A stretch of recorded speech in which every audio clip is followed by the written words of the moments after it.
5. On va faire la correction, donc je vais corriger item par item et je vais vous laisser un peu de temps pour répondre, ou sinon mettez pause sur la vidéo. Donc question 1, parmi ces différentes propositions concernant la description anatomique, le cas ou lesquels sont exacts. Donc l'anatomie macroscopique est la description des éléments anatomiques visibles à l'œil nu. Donc ça c'est vrai.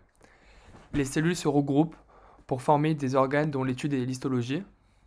Donc ça c'est faux, parce que les cellules se regroupent pour former des tissus et pas des organes.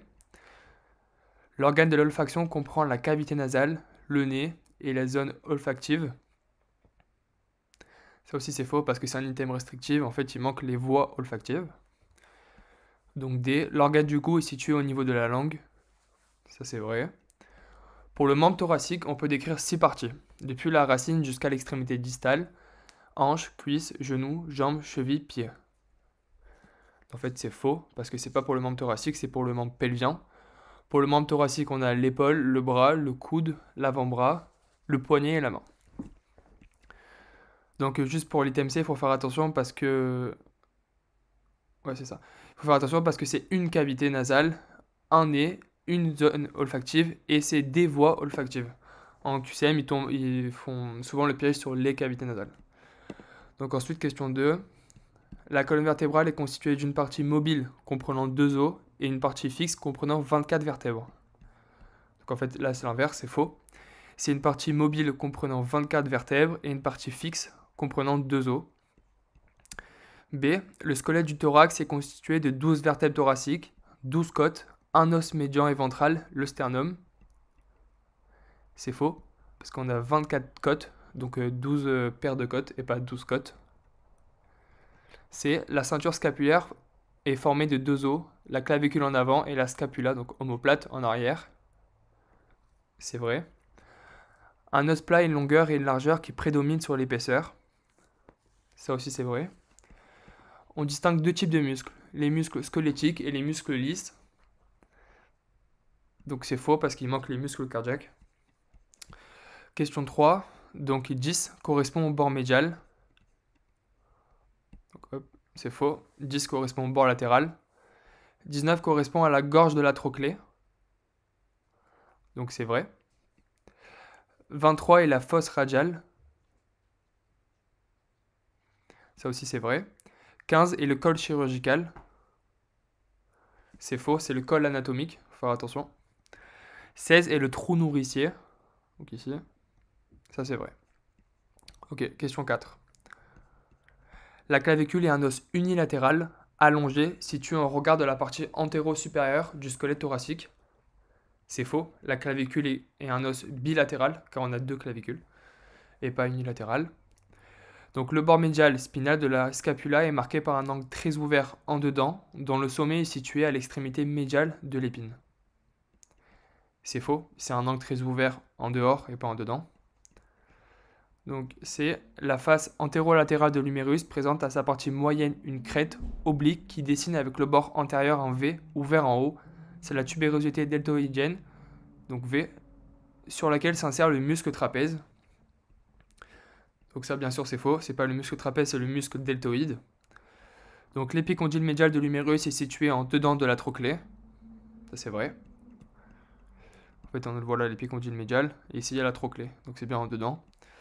Sur l'ulna, le haut des crânes prolonge la partie postérieure de la diaphyse. Ça aussi c'est vrai. Donc question 5. Le squelette de la main présente à décrire 3 ensembles. Le carpe, le métacarpe et les phalanges. C'est vrai. La rangée distale du carpe présente de dehors en dedans le trapèze, le trapézoïde, le capitatum, petit os, et amatum ou os crochu. Ça c'est faux, il y a un piège de parenthèse, c'est pas le petit os, c'est le grand os. La rangée proximale du carpe comprend de dehors en dedans le scaphoïde, le lunatum, trichotrum et le pisciforme. Ça c'est vrai. Le métacarpe est représenté par les 5 métacarpiens numérotés de 1 à 5 de dehors en dedans. C'est vrai. Chaque doigt comprend 3 phalanges, proximales, moyennes et distales, sauf le pouce qui en a 2, les phalanges proximales et distales. Ça aussi c'est vrai. Donc question 6. Le membre pelvien osseux comporte 4 segments qui sont de la partie proximale à la partie distale, la ceinture pelvienne, la cuisse, la jambe et le pied. C'est vrai. L'os coxal est un os plat, pair et symétrique. C'est faux, attention, l'os coxal c'est un pair asymétrique. Donc si dans QCM il y a marqué les deux os coxaux sont symétriques, c'est vrai. Mais donc les deux os coxaux sont symétriques, mais l'os coxal en lui-même est asymétrique.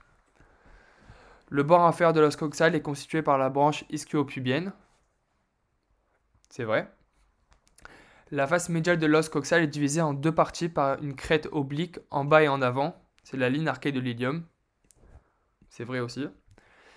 Et enfin, le bord supérieur de l'os coxal forme un relief palpable. C'est la crête iliaque. C'est vrai. Donc question 7. 15 correspond au tubercule de Gergy. C'est ici. C'est vrai. C'est où va s'insérer le tractus iliotibial. Donc 4 correspond au bord antérieur. C'est faux. 4, c'est la tubérosité tibiale. 8 correspond à la malléole médiale. C'est vrai. 1 correspond à la surface glénoïdale latérale. C'est vrai. Et 2 correspond à la surface glénoïdale latérale. C'est faux du coup, c'est médial. Donc question 8, la patella est un os sésamoïde. C'est vrai. La face antérieure de la patella est sous-cutanée. C'est vrai, c'est-à-dire sous-cutanée, on peut la toucher, en fait c'est le genou, donc c'est vrai. La face postérieure de la patella est articulaire que dans ses 3/4 supérieurs et répond à la trochlée. C'est faux, faut faire attention, c'est pas les 3/4 supérieurs, mais c'est les 2/3 supérieurs. La base supérieure de la patella est triangulaire à sommet postérieur. Ça c'est vrai. Le squelette du pied comporte d'avant en arrière le tarse, le métatarse et les phalanges des orteils. C'est faux, c'est pas d'avant en arrière, mais c'est d'arrière en avant. Donc question 9. 11 correspond au nerf accessoire, entre parenthèses 5. Donc c'est faux, c'est bien le nerf accessoire, mais le nerf accessoire c'est le 11, c'est pas le numéro 5.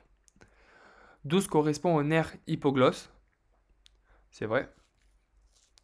15 correspond au nerf vague, c'est vrai aussi. 18 correspond au nerf oculomoteur. C'est faux, c'est pas le nerf oculomoteur, mais c'est le nerf facial. Et 22 correspond au nerf trijumeau. C'est vrai. Donc là, on a encore un schéma. Donc, 9 drainent le sang veineux du tube digestif, du pancréas, de la rate et de la rate vers le foie. Donc c'est faux. Le 9, c'est la veine porte et en fait, elle va drainer le sang du tube digestif de la partie infradiaphragmatique. Ensuite B, 21 drainent la quasi-totalité du sang venu de la partie infradiaphragmatique du corps. C'est vrai. Et le 21, c'est ici la veine cave inférieure. 1 ne draine pas le sang du cœur. Donc c'est vrai. Le 1, c'est la veine cave supérieure. Et en fait, le cœur a son propre système veineux cardiaque. Donc c'est vrai. 3 fait partie d'un système faisant l'anastomose entre 1 et 21. 1, il est là, et 21 ici. Donc c'est vrai. Donc au niveau 19, on a... Non, pardon, je me suis trompé. C'est vrai, donc... entre 1 et 21, donc 1 c'est la veine cave supérieure, et 21 c'est la veine cave inférieure. Donc en fait le 3 c'est le système azygote qui va former l'anastomose entre le système cave supérieur et le système cave inférieur. Et enfin, 19 et 21 sont des anastomoses se faisant entre le système porte et le système cave. Donc 19, c'est ici. Et 20, c'est ici. Donc c'est vrai. Donc au niveau ici au 19, on a une anastomose porto-cave en situation œsophagienne. Et le 20, on a une anastomose porto-cave en situation rectale. Donc question 11. Le vestibule oral, donc le vestibule buccal, est l'espace compris entre, d'une part, les joues et les lèvres, et d'autre part, les arcades alvéolaires dentaires. C'est vrai. Les lèvres supérieures et inférieures sont constituées essentiellement par le muscle orbiculaire de la bouche. C'est vrai. Les joues sont aussi formées principalement par les muscles orbiculaires de la bouche. Ça c'est faux. C'est les muscles buccinateurs. Les muscles orbiculaires de la bouche, on l'avait juste en haut, c'est pour les lèvres.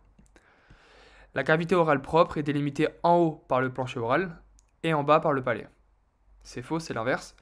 La cavité orale propre est délimitée en haut par le palais et en bas par le plancher oral. Donc E, on a 32 dents réparties par 8 dans par 8, 2 incisives, une canine, 2 prémolaires et 3 molaires. Dans chaque demi-arcade dentaire, on a 2 demi-arcades supérieures et 2 demi-arcades inférieures. Ça, c'est vrai. Donc, question 12. Le duodénum est la portion initiale, fixe de l'intestin. Il s'étend du pylore, donc flanc droit de L1, à l'angle duodéno-jéjunal, à la hauteur du flanc gauche de L2. Ça, c'est vrai. Le jéjunum et l'iléum sont longs de 6 à 7 mètres. Ils représentent les deuxième et troisième parties mobiles de l'intestin grêle qui s'étendent de l'angle duodéno-jéjunal au cæcum. Ça aussi, c'est vrai. L'intestin grêle est la portion terminale du tube digestif qui s'étend de la fin de l'iléum à l'anus. Ça, c'est faux. C'est pas l'intestin grêle, mais c'est le gros intestin. Le côlon transverse s'étend de la région sous-hépatique où il fait suite au côlon ascendant. Ça, c'est vrai. Le côlon descendant commence à l'angle colique gauche et se termine au niveau de la crête iliaque gauche où il devient côlon iliopélvien. Mais ça aussi, c'est vrai. Donc, question 11. Le foie est la plus volumineuse glande de l'organisme. Vrai.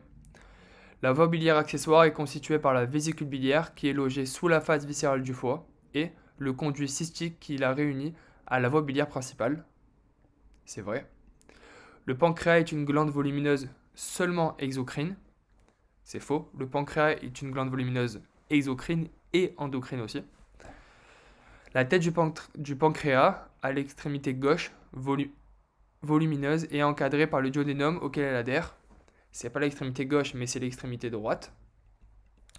La rate est un organe lymphoïde. C'est vrai. Donc, question 14. L'appareil respiratoire est défini par l'ensemble des organes qui permettent les échanges gazeux entre le milieu extérieur et le sang. C'est vrai. La cavité nasale s'ouvre en avant à l'extérieur par les narines et en arrière par les choanes sur le nasopharynx. C'est vrai. Accessoirement, la cavité nasale peut suppléer la cavité orale, mais le réchauffement et la filtration de l'air sont alors supprimés. C'est faux, c'est l'inverse. Accessoirement, la cavité orale peut suppléer la cavité nasale, mais le réchauffement et la filtration de l'air sont alors supprimés. D. Le larynx est l'organe de la phonation. C'est vrai. Et enfin, le cartilage épiglottique du larynx en forme de clapet obture les voies aériennes au moment de la phonation. C'est faux, c'est pas au moment de la phonation, mais c'est au moment de la déglutition. Donc, dernière question. Chaque poumon est entouré par une séreuse, la plèvre, qui comporte 2 feuillets délimitant un espace réel, l'espace pleural. C'est faux, l'espace pleural, c'est pas un espace réel, mais c'est un espace virtuel. La limite entre le feuillet pariétal et le feuillet viscéral, situé autour du poignet suivant notre comparaison, ça c'est la comparaison du poli, est disposée autour du pédicule pulmonaire au niveau du hile. C'est vrai. Il n'existe pas de cavité pleurale vraie, mais un espace de glissement mettant en contact permanent les 2 feuillets séreux. C'est vrai. Le muscle inspirateur sont constitués des muscles intercostaux et accessoirement les muscles scalènes et pectoraux. C'est vrai. Et les muscles inspirateurs sont peu importants et très accessoires. Ils n'interviennent que lors d'une expiration forcée. C'est faux. Ça, c'est la définition des muscles expirateurs. Donc, n'hésitez pas, si vous avez des questions, envoyez-moi un message à mon numéro juste ici.